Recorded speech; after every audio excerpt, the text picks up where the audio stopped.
अस्सलाम वालेकुम दोस्तों, उम्मीद रखता हूँ आप लोग खैरियत से होंगे, फिट फाट होंगे। कल रात जो कि बहुत तेज़ आंधी आई, उसके बाद जब बारिश हुई उसकी वजह से कुछ हमें फ़ायदा भी हुआ और कुछ नुकसान भी हुआ। जो हमारे फ्रूटिंग वाले पौधे थे उनको बहुत ज़्यादा फ़ायदा होगा, उनकी ज़रा खुशी में ज़रा और खुशी होगी। जिस तरह गुलाब, मोतिया वगैरह, इनकी ग्रोथ में बहुत अच्छी जो कि आई हुई थी, रुकावट जो थोड़ी बहुत आई हुई थी इस मौसम में होती है अक्सर, तो वो वही बारिश से थोड़ी सी वो जगमगा गई। तो हमारा कल रात को कड़ी पत्ता जो कि गिर गया था, जो कि गिरता गिरता बचा इसका गमला, नहीं तो वो भी एक्सपायर हो जाना था गमला इसका। और जो हमने सीडलिंग की थी उसका नुकसान तो हो गया कुछ सीडलिंग का। जो हमने धनिया उगाया था वो अपने पाँव पे जो खड़ा हुआ था वो हमारा धनिया भी ज़ाया हो गया। अब हम उसकी करेंगे दोबारा सीडलिंग और देन आपसे शेयर भी करेंगे। और आज हम एक पौधे के बारे में बात करेंगे, उसकी केयर के बारे में, वो है आज एलोवेरा के बारे में। आइए चलते हैं। और अभी तक अगर आपने मेरा चैनल सब्सक्राइब नहीं किया तो उसको सब्सक्राइब करके बेल आइकन को भी दबा दें, ताकि मेरी तमाम आने वाली वीडियो गार्डनिंग के रिलेटेड आप तक बआसानी मिलती रहे। तो गुज़िश्ता वीडियो में मेरी एक सब्सक्राइबर जो कि पेरिस में है, उनका ये सवाल था कि एलोवेरा का मैंने पौधा ख़रीदा है तो इसकी केयर के बारे में मुझे कुछ बता दीजिए। और इसको इस तरह की केयर भी हम बताएँगे ताकि उनका पौधा हमेशा के लिए उनके पास रहे और उनको खूब इस तरह के फस भी दे, जो कि जिसकी वजह से पौधे फैलते भी हैं। तो अगर उनके पास जो कि पूछा गया था कि उनके पास पौधा मिट्टी का है तो वो तो उनके लिए बेस्ट होगा, क्योंकि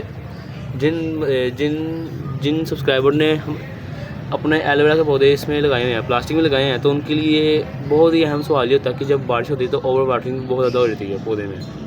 मिट्टी का गमला होगा तो वो तो मिट्टी की जो एयरेशन होती है, जो इन आउट होता है, जिस तरह ये इंट है मिट्टी की, इसमें से हवा का खराज हो रहा है, ऊपर से भी और नीचे से भी हवा इन आउट हो रही है। क्योंकि प्लास्टिक एक ऐसी तह होती है जिसकी कोई हवा का क्रॉसिंग नहीं होती हवा की। तो इसका ये नुकसान तो ये होता है जब ओवर वाटरिंग हो जाए, जब इसमें तब प्लास्टिक का नुकसान होता है। अगर ओवर वाटरिंग होगी तो आपका जो ट्रंक एरिया होगा वो पौधे का वो जलने लग पड़ेगा और देन एक टाइम आएगा आपका पौधा गल जाएगा। और इसी तरह आपके जो होंगे पौधे के स्लाइस होंगे वो भी जल जाएंगे यहाँ से। फ़िलहाल तो इसमें खूब इसमें जल पड़ा हुआ है जो कि आपको नज़र आ रहा है। तो इसकी केयर सिंपल सी है, बस आपने लगा के इसको भूल जाना है। जब इसकी मिट्टी 90% जब इसकी मिट्टी खुश्क हो जाए तब ही आपने इसको दोबारा वाटरिंग करनी। फ़िलहाल तो अभी वाटरिंग नहीं करनी, क्योंकि कल रात को बारिश बहुत तेज़ हुई है और वाटरिंग भी इसमें हो गई है। तो एक दफ़ा ओवर वाटरिंग हो जाए तो कोई मसला नहीं होता। अगर पौधे में अगर गमले में पानी खड़ा हुआ नज़र आ रहा है आपको, तो वो उसको आप उठा कर इस तरह उठा कर आप गिरा भी सकते हैं, मतलब घुमा कर उठा भी सकते हैं आप उसको। तो जब इसकी 90% मिट्टी खुश्क हो जाए तब आपने इसकी वाटरिंग कर दी। जब आपको नज़र आए कि ऊपर वाला एरिया, सरफेस एरिया जो कि खुश्क ड्राई फील हो रहा है, और उसमें अक्सर जब मिट्टी को जब गमले की खुश्क हो जाती है तो उसमें दरारें पड़ जाती हैं, जिस तरह आम लफ्ज़ में हम कहते हैं जो कि दरारें होती हैं, जैसे ऐसे उनके लाइनें पड़ जाती हैं मिट्टी में, जब ये खुश्क होने की निशानी होती है मिट्टी की। तो जब एलोवेरा की मिट्टी जब इस तरह की कंडीशन में हो तब आपने इसको वाटरिंग करनी है, ना कि अगर मिट्टी गीली है और उसमें दरारें पड़ गई, नहीं। जब मिट्टी मुकम्मल खुश्क होने वाली होगी तब आपने इसको करनी है।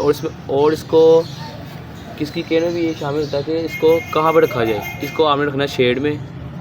अगर आपके पास इस तरह का शेड है कि जहाँ पर सुबह की डे की जो सनलाइट जो होगी वो इसके पौधे को मिल जाए, तकरीबन आधा या 1.5 घंटा या घंटा, इससे ज़्यादा नहीं। क्योंकि जो तपश वाली धूप होती है जो कि 12 बजे से लेकर 3-4 बजे तक जो होती धूप, वो इसके लिए सेफ़ नहीं है। अगर इस धूप में आपने पौधा रखा होगा तो उसके जो होंगे स्लाइस वो इस तरह जल जाएंगे और जल के वो एक दिन इस तरह वो पापड़ भी बन जाएंगे। अगर इस तरह के किसी के स्लाइस हैं किनारों से, मतलब कि जो ये एजिस होते हैं, अगर किसी के स्लाइस इस तरह के हैं तो उसको मैं यही कहूँगा कि वो अपने एलोवेरा के पौधे को रखे शेड में। देखिए मेरा किनारा जो है वो बिल्कुल हुआ है, क्या नाम है, फ्रेश है, जिसकी वजह से मेरे कोई एजिस ख़राब नहीं है। पिछले दिनों हुए थे खैर एजिस ख़राब, क्योंकि वो धूप में थे दरअसल। अब ये भी है, हल्का सा है एजिस में थोड़ा सा, तो इसकी ख्याल होती है। तो इसको मुकम्मल शेड दिया जाए तो पौधा आपका बहुत ईजी सर्वाइव कर जाएगा। और अगर इसके फर्टिलाइज़र की बात की जाए, अगर इसको फर्टिलाइज़र ना भी दिया जाए तो ये फिर भी अपनी ग्रोथ को नहीं रोकता। ये ऐसा जंगली है, दरअसल ये पौधा है जंगली, और जंगली पौधों को धूप और पानी की ज़रूरत होती ही नहीं। अगर इसको शेड में रख दिया तो ग्रोथ इसकी होती रहेगी।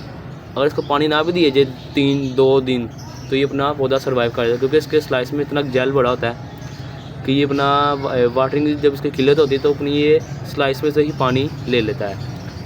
और मज़ीद इसकी केयर की बात की जाए तो इसको फर्टिलाइज़र ना भी दिया जाए तो ये फिर भी पौधा आपका सर्वाइव कर जाएगा और बहुत से पप्स भी देगा। वैसे यकीन मानिए, मैंने आज तक इसको कोई फर्टिलाइज़र नहीं रेफ़र किया। मैंने जब भी इसकी मतलब रिपोर्टिंग किया, मतलब ये छोटे छोटे पप्स निकालने हैं, तो मैंने इसकी नीचे से स्लाइस ताड़ ली हैं, और अगर ज़रूरत पड़ती है तो ऊपर से जब न्यू स्लाइस होते हैं वो ग्रोथ हो रही होती है, जो उसके न्यू स्लाइस होते हैं इस तरह के जब काफ़ी मतलब फैल लेते हैं, वो मैं काट के यूज़ कर लेता हूँ। तो छोटी सी आपको ये साथ इन्फॉर्मेशन आपके साथ शेयर करनी थी ताकि आपको इसकी केयर का भी पता चल जाए। और जो कि गार्डनिंग में न्यू बिगनर्स आते हैं तो उनके पौधे अक्सर एलोवेरा के मार जाते हैं। वो बहुत कोशिश होती है उनके पौधे कि वो बचा लें, लेकिन उनसे पौधे नहीं बचते।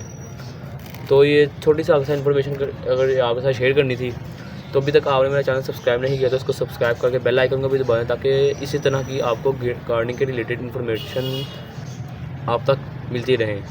बहुत सारी दुआओं के साथ मुझे दीजिए इजाज़त। अपना बहुत सा ख्याल रखिएगा, दुआ में याद रखिएगा। तब तक के लिए अल्लाह हाफिज़।